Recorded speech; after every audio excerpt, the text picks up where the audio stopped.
सखेति मत्वा प्रसभं यदुक्तम्, हे कृष्ण हे यादव हे सखेति, अजानता महिमानं तवेदं, मया प्रमादात् प्रणयेन वापि, यच्चावः सार्थमसत्कृतोऽसि विहारशय्यासन भोजनेषु, एकोऽथवाप्यच्युत तत्समक्षं तच्छामये त्वामहम् अप्रमेयम्। हे परमेश्वर, मैं आपके इस प्रभाव को नहीं जानता था, आप मेरे सखा हैं ऐसा मानता था, आप मेरे सखा हैं ऐसा मानकर कभी प्रेम से भी कभी प्रमाद से भी मैंने कभी हे कृष्ण, कभी कभी आवाज लगाता था हे यादव हे सखे, इस प्रकार बिना सोचे समझे आपको कहता रहता था, हठात जबरदस्ती। हे अच्युत, मैंने विनोद के लिए, हंसी के लिए, मेरे द्वारा कभी विनोद से बिहार के घूमते फिरते, शैया में सोते समय एक आसन पर बैठे भोजन आदि करते, कभी अकेले भी कभी सखाओं के सामने भी मैंने आपका कई बार अपमान किया, अपमानित किए गए। अरे तू झूठा है, क्या जाने तू गालिया है, ऐसे बोल देते थे। तो गाय को चराने वाला क्या समझे, तो बात बात पर झूठ बोलता है। गीता जी में गीता जी में भी कई बार अर्जुन ने कह दिया, बोलने का मतलब वही था, क्या विश्वास आपका, मैं तेरे से झूठ नहीं बोलता, तू मेरा प्रिय है, तू मेरा सखा, मैं तेरे से झूठ नहीं बोलता। तो कई बार मैंने सबके सामने भी, कभी अकेले में, कभी घूमते फिरते, कभी सोने के समय, कभी भोजन के समय, मैंने कई बार आपका अपमान किया। वह सब अपराध अप्रमेय स्वरूप अचिंत्य प्रभाव वाले, जिसकी कोई भी तुलना किसी से भी नहीं हो सकती, ऐसा प्रभाव वाले आपसे मैं क्षमा करवाता हूँ। अब आप मेरे को क्षमा करिए, वो जो अपराध गलतियां हुई उनको क्षमा करिए। पितासि लोकस्य चराचरस्य त्वमस्य पूज्यश्च गुरुर्गरीयान्, न तत्समोस्तभ्यधिकः कुतोऽन्यो लोकत्रयेऽप्य प्रतिमा प्रभाव। हे विश्वेश्वर, आप इस चराचर जगत के पिता हैं, जितना जड़ चेतन है सबके पिता आप हैं, और सबसे बड़े गुरु आप ही हैं, और अति पूजनीय, संसार में कोई पूजने योग्य है तो आप ही हैं।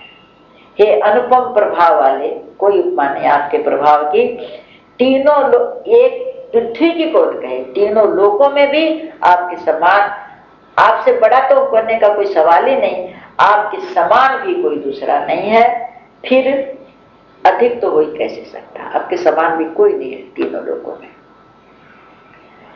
तस्मात् प्रणम्य प्रणिधाय कायं प्रसादये त्वामहम् ईशमीड्यं, प्रसादये त्वामहम् ईशमीड्यं, पितेव पुत्रस्य सखेव सख्यु प्रिय प्रियाया रसिदेव सोढुम्।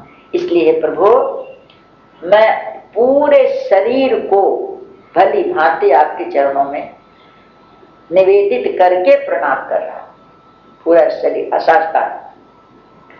साष्टांग का मतलब है 8 अंग शरीर के पृथ्वी में लग जाते हैं, और जैसे डंडा गिरे सीधा, उस तरह से शरीर को भली भांति चरणों में निवेदित आपको अर्पण करके आप स्तुति करने योग्य आप ईश्वर को प्रसन्न होने के लिए प्रार्थना करता हूं। स्तुति करने योग्य आप ही है, तो ऐसे परमेश्वर को प्रसन्न होने के लिए मैं भली भांति चरणों में पूरा शरीर आपको अर्पण करके, और मैं आपको प्रार्थना करता हूं, आपको प्रणाम करके।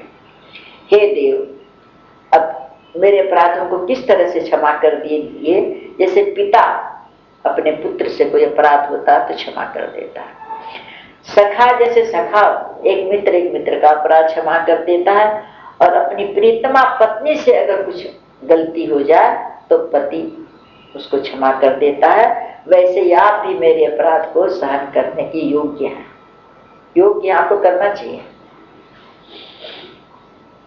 अदृष्ट पूर्वम हर्षितोस्मि दृष्ट्वा भयेन च परिव्यथितं मनो मे, तदेव मे दर्शय देव रूपम प्रसीद देवेश जगत निवास, हे विश्वमूर्ते मैंने आपका ऐसा रूप कभी नहीं देखा।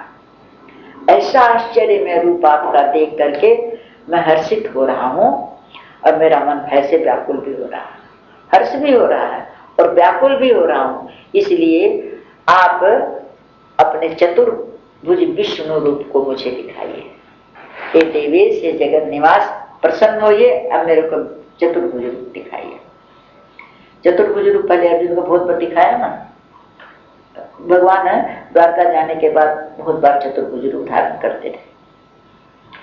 किरीटिनं गदिनं चक्रहस्तं इच्छामि त्वां द्रष्टुमहं तथैव तेनैव रूपेण चतुर्भुजेन सहस्रबाहो भव विश्वमूर्ते। हे विष्णु, मैं वैसे ही मतलब पहले देखा हुआ है, वैसे ही मतलब आपको मुकुट धारण किए हुए और हाथ में गदा और चक्र हाथ लिए हुए देखना चाहता हूं। इसलिए हे विश्व स्वरूप, हे सहस्रबाहो, इस समय तो हजारों हजारों हाथ लगा रखे हैं, आप उसी चतुर्भुज रूप से प्रकट होइए।